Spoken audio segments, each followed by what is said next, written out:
जिल्ह्यामध्ये जिल्हा राष्ट्रवादी काँग्रेस शरदचंद्र पवार पक्षाची बैठक जिल्ह्यातल्या सगळ्या कार्यकर्त्यांची आता झाली।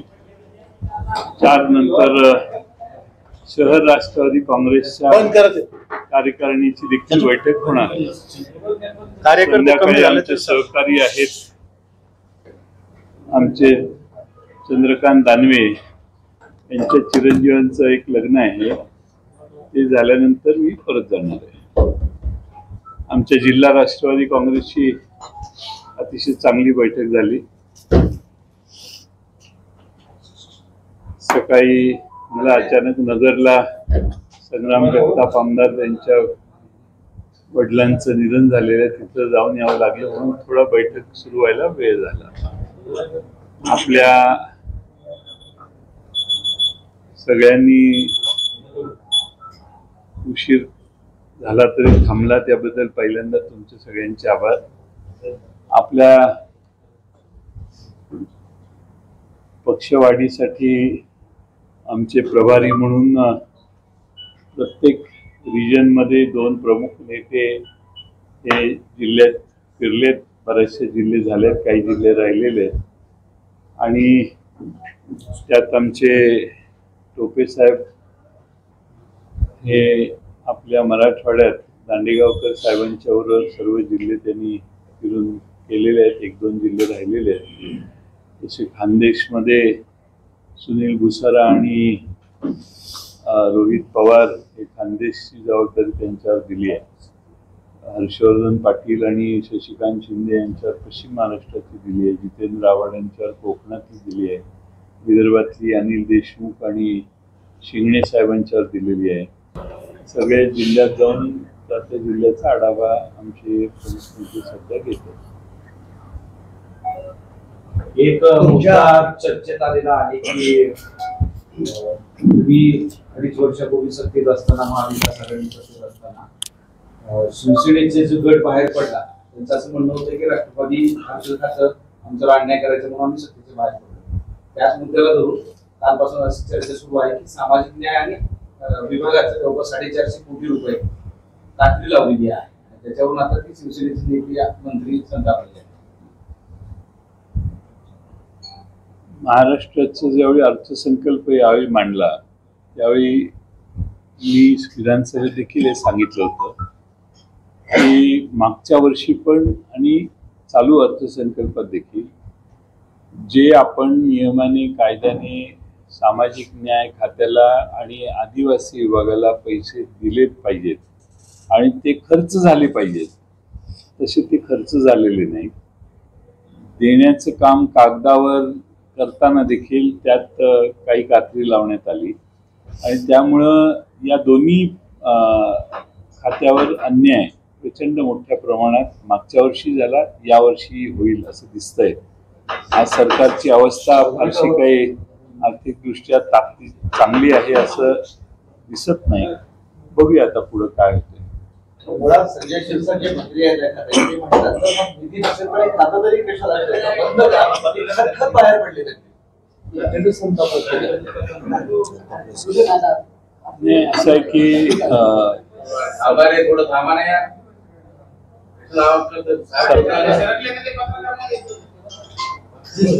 सरकारमधून बाहेर पडताना 2 वर्षापूर्वी, 2-2.5 वर्षापूर्वी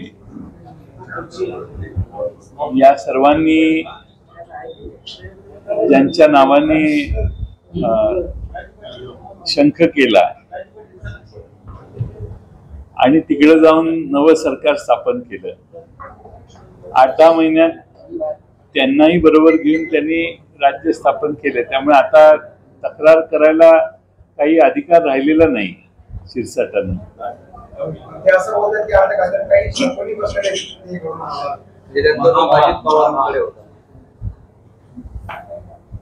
नाही, तर एका सरकारमध्ये काम करणारे मंत्री एकमेकाच्या बद्दल असं बोलत असतील तर ते मुख्यमंत्र्यांनी त्याची नोंद घेतली पाहिजे। बाकी तुम्ही आणि आम्ही काय बोलू नको। 2.5-3 वर्षापूर्वी ज्या भूमिकेतून सत्तेतून बाहेर पडले, वेगळ्या पद्धतीने सत्ता स्थापन केली, आता त्याच भूमिकेत सध्या आपले विचार मांडतायत. आज तुम्ही काय उद्धव सल्ला काय करणार? उद्धव ठाकरे साहेबांच्या पासून बाहेर जाताना त्यांनी ते कारण एक सांगितलं आणि नंतर वर्षभरात त्या कारणाला खिशात घालून 2 पक्षाच्या ऐवजी 3 पक्षाचं सरकार झालं. त्यामुळे हा काही नवीन प्रश्न नाहीये त्यांच्यासमोर. हा मागच्या वर्षी निवडणुकीच्या आधी वर्षभरापासून चालू असणारा प्रश्न आहे. त्यामुळे आता असा तक्रार करायला त्यांना काही अधिकार आहे असं मला वाटतं. तुमचा सल्ला काय असेल? त्यावेळेस ती बाहेर पडली, आता काय करावं? काय सल्ला नाही, काय सल्ला देणार? सल्ला देऊन ऐकणाऱ्याला सल्ला द्यायचा असतो.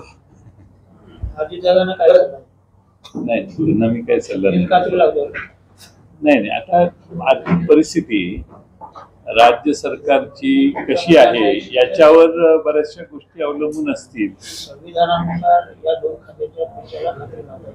लावूच नाही.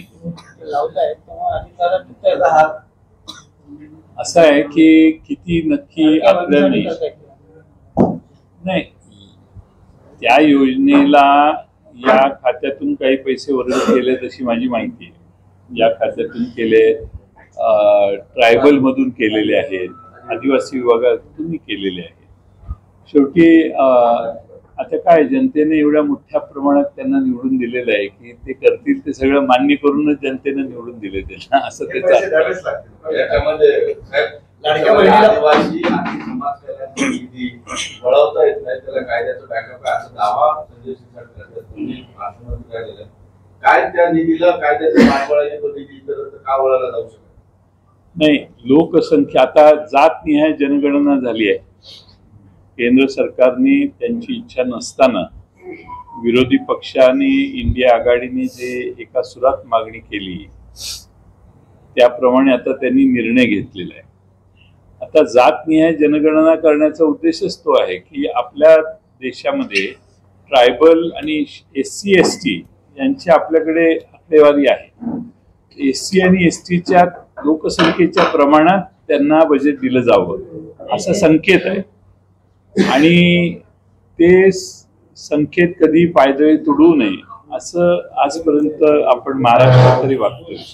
दुर्दैवाने आता या मागच्या 2 वर्षात असं होतंय आणि आकडेवारी जर आपण बघितली तर ती फार मोठ्या प्रमाणात होते आणि सरकारचं लक्ष मोठमोठे न मागणी केलेले रस्ते करण्यात आहे. जनता मागणी करत नाही पण सरकारची इच्छा आहे नाही हा रस्ता इथं केला पाहिजे आणि त्यासाठी सरकारने मोठा बोजा अंगावर घेतलेला आहे. आज वीज मंडळात मी परवा लोकसत्तेतच बातमी बघितली, पहिल्या पानावर आली की वीज मंडळाने 1 जानेवारी 2025 ला वीज मंडळाचं येणं 98,000 कोटी रुपयाचं आहे. आपण आता एप्रिल महिन्याच्या मे महिन्याच्या 2-3 तारखेला आहे तर हे 98,000चा आकडा कदाचित 1 लाख कोटी रुपये ओलांडून पुढे गेलेला आहे. 1 लाख कोटीपेक्षा जास्त सरकार येणं वीज मंडळाला असताना वीज मंडळाची अवस्था फार अवघड झाली असेल असा माझा अंदाज आहे. दुसऱ्या बाजूने बांधकाम खात्याचे प्रचंड मोठ्या प्रमाणात रस्त्यांची बिलं देणं बाकी आहे. बांधकाम खात्याला काही 1000 कोटी रुपये, 2-3 हजार 5,000 नाही, 18-20 हजार कोटी रुपये मला वाटतं दिले तरी ते बांधकाम खात्याची कामं केलेली बिलं देऊन होणार नाही. माझ्या माहितीप्रमाणे काहीतरी 70 का 72 हजार कोटी रुपये महाराष्ट्रात लायबिलिटी सरकारने, का 80,000 कोटी रुपये लायबिलिटी सरकारने बांधकाम खात्याच्या PWDच्या माध्यमातून अंगावर घेतलेली आहे. त्यामुळं या सगळ्या कमिटमेंट झालेल्या आहेत. कुठं टेंडर काढून वर्क ऑर्डर दिलेली आहे, कुठं थोडा ऍडव्हान्स देऊन कामाला सुरुवात केलेली आहे. त्या ठिकाणी महाराष्ट्रात कार्यक्रम झालेले आहेत. त्यामुळं मी निवडणुकीच्या आधीच आवाहन केलेलं की या सरकारची कामं घेताना 10 वेळा विचार करा आणि नाही तर मग महाराष्ट्रात दुर्दैवाने शेतकऱ्यांच्या आत्महत्या होतात त्याकडे सरकार लक्ष देत नाही. पण हळूहळू महाराष्ट्रामध्ये कंत्राटदारांच्या आत्महत्या सुरू झाल्या तर आश्चर्य वाटणार नाही. म्हणून मी तेव्हापासून सांगत होतो कामं घेताना जरा काळजीपूर्वक घ्या. चर्चा सुरू आहे की पद सुद्धा बदलणार, सुनील भुसारा यांची वर्णी लागणार आणि तुम्ही सुद्धा त्यांना फोन केलाय, कळतंय, समजतंय, काय सांगा? मी फोन केला. तुमच्या सहमतीनेच हे बदल होत आहे असं कळतंय? नाही, आमच्या पक्षामध्ये सगळेच व्यवस्थितपणाने विचार करून काम करतात आणि पवार साहेबांच्या स्तरावर काही निर्णय करायचे असतील, तुमची इच्छा दिसते जास्त, तर तसा तुमचा प्रस्ताव पवार साहेबांच्याकडे मी मांडतो. नाही नाही, आज काय झालंय, संजय शिरसाट असं म्हणाले आधी तुम्ही खुश नाही त्या पक्षात, तुम्हाला बदलण्याची सगळ्या हालचाली सुरू आहेत आणि त्यामुळे तुम्ही पक्षांतर करणार. आता बरं, याला तुझं संजय शिरसाट असं म्हणाले की तुमचं मन लागत नाही, तुमचं मन लागत नाही म्हणून ते सत्तेधारी सारखं वागतंय. म्हणून आम्ही विचारतो की खरंच बदलणार आहेत त्यांना ते कळाले, तुमचं मन इथं लागत नाही, त्यांना कळत आहे. आणि तुम्ही औरंगाबादला तर अजिबात वेळ देत नाही. ठीक आहे, आज पूर्ण दिवस दिला. लग्नामुळे दादा त्यांना बोलत आपले हे 2 बैठका त्याचमुळं घेतल्या. लग्न ज्यांचं आहे त्यांचे आभार, त्यामुळं मला इथं आलं. परत येईल, तुमची इच्छा असेल तर ती आमचे काम काही जबाबदारी दिल्यात त्यांनी पूर्ण केलं की परत येईल. सर, आमचा प्रश्न राहिला दादा, मग काय प्रदेशाध्यक्ष बदलायची आज सुरुवात आहे, काय चर्चा आहे की सगळं अफवा आहे? आता मी असं शेवटी असं आहे की प्रत्येक कार्यकर्त्याला प्रदेशाध्यक्ष किंवा कुठल्याही पक्षातलं पद मिळण्याचा, मागण्याचा, इच्छा व्यक्त करण्याचा अधिकार आहे. आमच्या पक्षात पूर्ण डेमोक्रेसी आहे. त्यामुळं आपण सांगितलेली बातमी ही पहिल्यांदाच मला कळली. आपण पक्षात आता मी जाऊन जरा चाचपणी करतो की काय तुमच्या इच्छेला मान देण्याची काही व्यवस्था आहे का, आणि मग त्याप्रमाणे तुमच्या कानावर घालतो. माझ्याकडे बघितल्यावर असं वाटतंय का मी खुश नाही? एकदम काय त्याला खुश काय, सत्ता येते जाते, राजी खुशी हे एक आम्ही जेवढे प्रयत्न केले तेवढा आम्हाला प्रतिसाद या विधानसभेला मिळाला नाही, जो लोकसभेला मिळाला तेवढा मिळाला नाही. त्याच्यामुळे दुःख होणं स्वाभाविक आहे, पण ते पहिल्या 15-20 दिवस हो. कायम दुःखी राहणं कसं शक्य आहे माणसाला? पवार साहेब माजी मुख्यमंत्र्यांच्या सत्कार सोहळ्यासाठी त्यांना निमंत्रण होतं का, जाणार नाही त्याची शक्यता आहे? त्यांना निमंत्रण गेले का याच्याबद्दलच चर्चा आहे. कालपर्यंत तर निमंत्रण त्यांना आलेलं नव्हतं, त्यामुळे बहुतेक निमंत्रण नसेल दिलेलं, आणि मला वाटत नाही की तसं काही त्यांना निमंत्रण मिळालेलं. आता बाहेर सांगण्याचं काम जास्त गर्दी जमावी म्हणून जर कोण करत असेल तर मला माहित नाही, पण पवार साहेबांना निमंत्रण नाही अशी माझी या क्षणाची माहिती आहे. अजित पवार असं म्हणाले की मला मुख्यमंत्री व्हायचे इच्छा आहे, पण योगच येत, पण कधीतरी होईल भविष्यात. काय तुमचं ऑब्जेक्शन काय आहे? ऑब्जेक्शन काही नाहीये, तुमचा वादच खूप काय सांगून मी विचारतोय की अर्थात ज्याला महाराष्ट्राचा मुख्यमंत्री होण्याची इच्छा आहे त्याला शुभेच्छा द्यायला काय, शेवटी राजकारण हे खुल्या मनानं करायचं असतं. त्यामुळं त्यांना ह्या आता 5 वर्ष तर आमचा कोणाचा विषय नाही. या 5 वर्षात देवेंद्र फडणवीस, एकनाथ शिंदे आणि अजितदादा हे तिन्ही पक्षाचे प्रमुख आहेत. त्या तिघातल्या याच्यात संधी त्यांना मिळाली तर त्याचा आनंद आमच्यावर त्यांनी अनेक वर्ष काम केले म्हणून आम्हाला होणारच, का नाही होणार? अजितदादा शरद पवारांच्या भेटीवर बरंच अंदाज लावले गेले की दोघे एकत्रित येतील. ते तुम्ही त्यांना विचारलं पाहिजे ना, मला गरीबाला का विचारताय? काय वाटतं, पक्ष एकत्र येतील म्हणून प्रदेशाध्यक्षांना विचारतो. नाही, असं आहे की आता ते रयत शिक्षण संस्थेला मीटिंग झाली, वसंतदादा शुगर इन्स्टिट्यूटला मीटिंग झाली. ही मीटिंग त्या संस्थेत दोघं काम करतायत. संस्थेच्या मीटिंग होताना त्याला राजकीय अर्थ देण्याची काय आवश्यकता आहे असं मला वाटत नाही. आणि कौटुंबिक कुठला कार्यक्रम झाला असेल तो त्यांच्या घरातला कार्यक्रम आहे, त्यामुळे त्याला राजकीय फारसा अर्थ देण्याची काय आवश्यकता आहे असं मला नाही वाटत. ते सोबती संजय राऊत असं म्हणाले की पवार साहेबांनी विरोधी पक्षाच्या सगळ्यांनी अमित शहाचा राजीनामा मागितला. हा ते पहिलं. नाही नाही, संजय राऊत यांनी तो मागितलेला आहे ऑलरेडी. पहिल्या काही दिवसातच अमित शहाचा राजीनामा संजय राऊत यांनी मागितलेला आहे आणि त्याचा काही परिणाम दिसलेला नाही. आणि असे राजीनामा देऊन मागणी करून राजीनामा देणारी ही लोक कोणी दिसत आहेत असं मला वाटत नाही. आजपर्यंत ज्यांच्यावर वेगळे आरोप झाले त्यातल्या कुठल्याही मंत्र्याला मंत्रिमंडळातून बाहेर जाण्याची संधी दिलेली नाही प्रमुखांनी. त्यामुळं मला वाटत नाही की त्याचा काही फार परिणाम होईल किंवा उपयोग होईल. त्याचमुळे ते असं म्हणाले का की पवार साहेबांनी अमित शहाचा राजीनामा मागितला, अर्थात म्हणजे किमान त्यांचं नाही. संजय राऊत साहेबांना असं वाटत असेल की पवार साहेबांच्या सारख्या एका दिग्गज नेत्याने जर राजीनामा मागितला तर त्याचा उपयोग होईल. पण मूळ प्रश्न हा आहे त्यातला की आज आपल्या देशासमोरचा प्रश्न हा आपण एक होऊन पाकिस्तानला धडा शिकवण्याचा आहे. बाकीच्या सगळ्या ऑडिट नंतर होणारच आहे. झालेल्या पहलगाम घटनेच्या बद्दल ऑडिट होणार आहे, चर्चा होईल त्याची.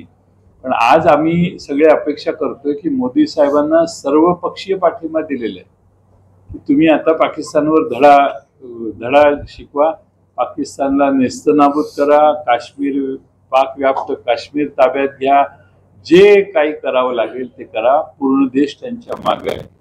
आणि त्यामुळं त्यांनी त्यांच्या गुप्त बैठका देखील घेतल्यात, त्या टीव्हीवर आम्हाला दिसल्या की ज्याच्यात प्रमुख सेना अधिकाऱ्यांना घेऊन त्यांनी बैठका केल्या.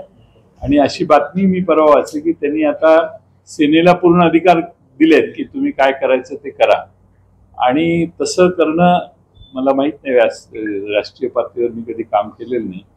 पण आता त्याचं लवकर काही ना काही होणं अपेक्षित आहे. आज देशातली जनता म्हणजे ज्यांच्या घरातली व्यक्ती शहीद झाली त्या घरातल्या सगळ्या कुटुंबांची मागणी आहे की आम्हाला न्याय मिळाला पाहिजे. आणि न्याय देण्यासाठी आपल्याला काही ना काही पावलं उचलावीच लागतील. त्यासाठी देश त्यांच्या मागे आहे पूर्णपणे आणि आमची अपेक्षा आहे. त्यामुळे इतर काही राजकीय कॉमेंट्स त्या बाबतीत आम्हाला करायचे नाही. आम्हाला दाखवायचं की देश त्यांच्या मागे आहे. त्यांनी आता पाऊल उचलावं आणि 10-12 दिवस झाले अजून उचललेलं नाही. लवकरात लवकर उचलतील अशी आमची अपेक्षा आहे. गोवा में धार्मिक यात्रा चल रही है, वहाँ पर भगदड़ हुई है। गोवा में एक इंसिडेंट हुआ है, भगदड़ हुई है मंदिर के पास, उसमें 6 लोगों की जान गई है और 30 से अधिक लोग जख्मी हैं। मैं सुबह टोपे साहब ने मुझे बताया हमारे जो धार्मिक क्षेत्र रहते हैं वहाँ पे इतनी बड़ी तादाद में यात्रा के कारण लोग इकट्ठा होते हैं. मुझे लगता है जहाँ जहाँ ऐसी बड़ी यात्राएं होती है वहाँ सरकार ने, वहाँ के स्थानिक सरकार ने ऐसा नियोजन करना चाहिए कि जिसके ज़रिए लिमिटेड लोग एक बार अंदर आ सकते हैं और बैच टाइप कुछ व्यवस्था करनी चाहिए. और मांडरा देवी महाराष्ट्र में ऐसा ही हुआ. ऐसी चीज़ें न होने के लिए कुछ ना कुछ ज़रूरत. अभी कुंभ मेला में यूपी में भी भगदड़ हो गई. अभी हमारे महाराष्ट्र में जो कुंभ मेला आने वाला है, मैं अपेक्षा करता हूँ कि सरकार इसके बारे में भी सोचे कि ऐसी भगदड़ महाराष्ट्र में, नासिक में, त्र्यंबकेश्वर में न हो. आपको लगता है कि महाराष्ट्र में फाइनेंशियल क्राइसिस चल रहे हैं? मुझे लगता है नहीं है ही. इतनी कमिटमेंट बड़ी करने के बाद फाइनेंशियली अभी 9-9.5 लाख करोड़ तक लोन लिया है महाराष्ट्र सरकार ने. महाराष्ट्र सरकार बार बार ये बोल रही है कि हमारी जीएसडीपी के परसेंटेज से हमारी जो परसेंटेज है वो अभी सिर्फ 17-18% है.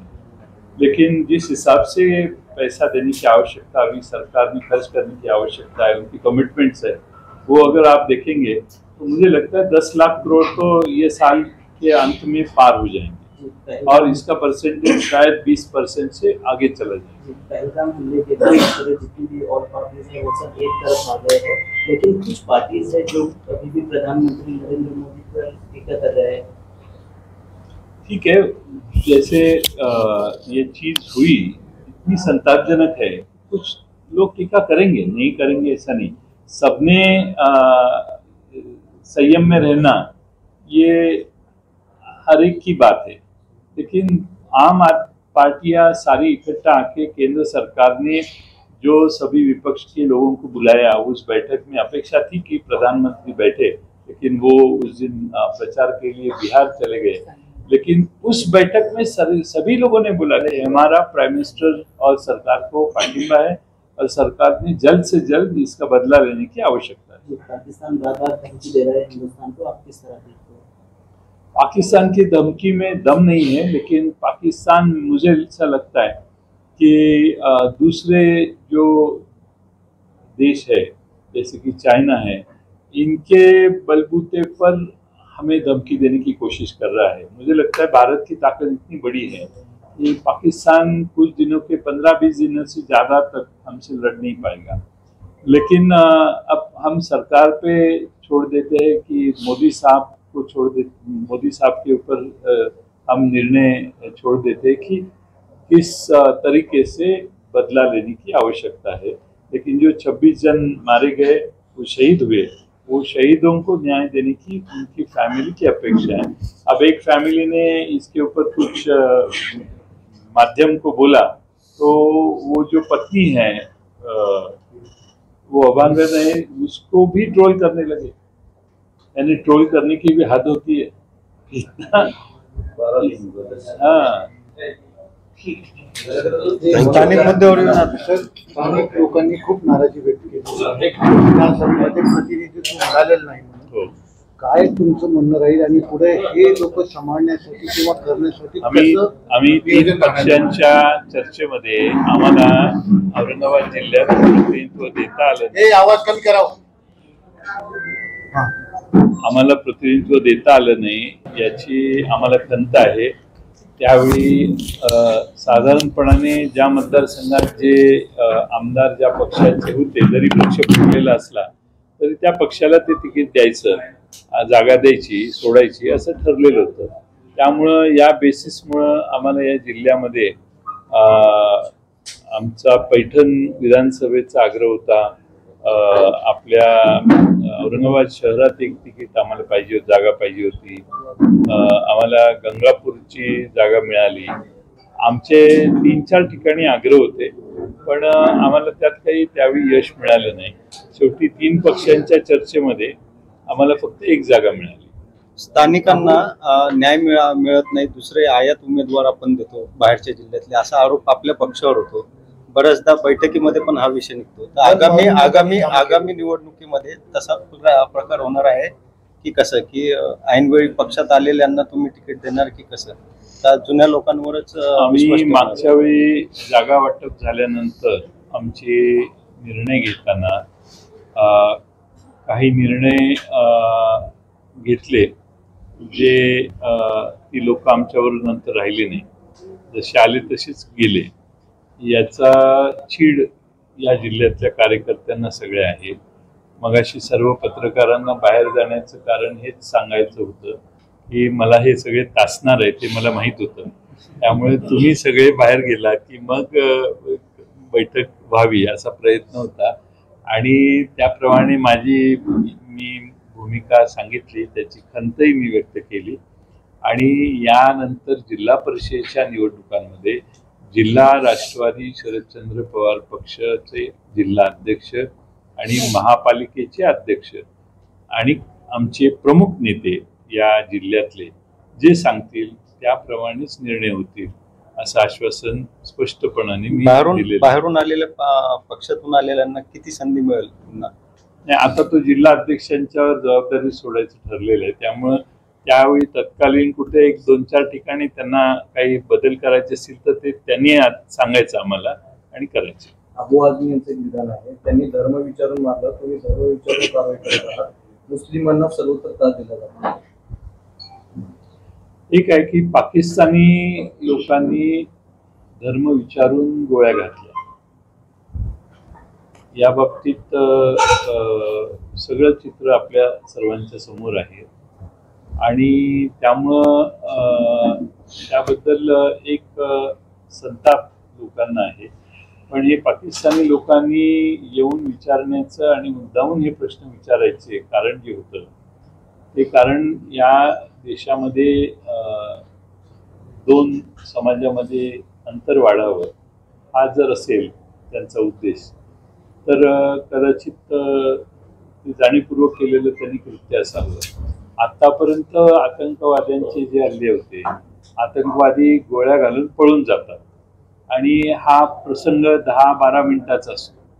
पण या ठिकाणी प्रत्येक मैदानातल्या फॅमिलीच्या जवळ जाऊन त्यांना त्यांचा धर्म विचारण्याचं जे काम झालंय हे फार धक्कादायक होतं. आणि म्हणून सगळा देश एकसंघ होऊन अगदी काश्मीरी लोक देखील आज एकत्रित येऊन सांगतात की पाकिस्तानला अद्दल घडवा.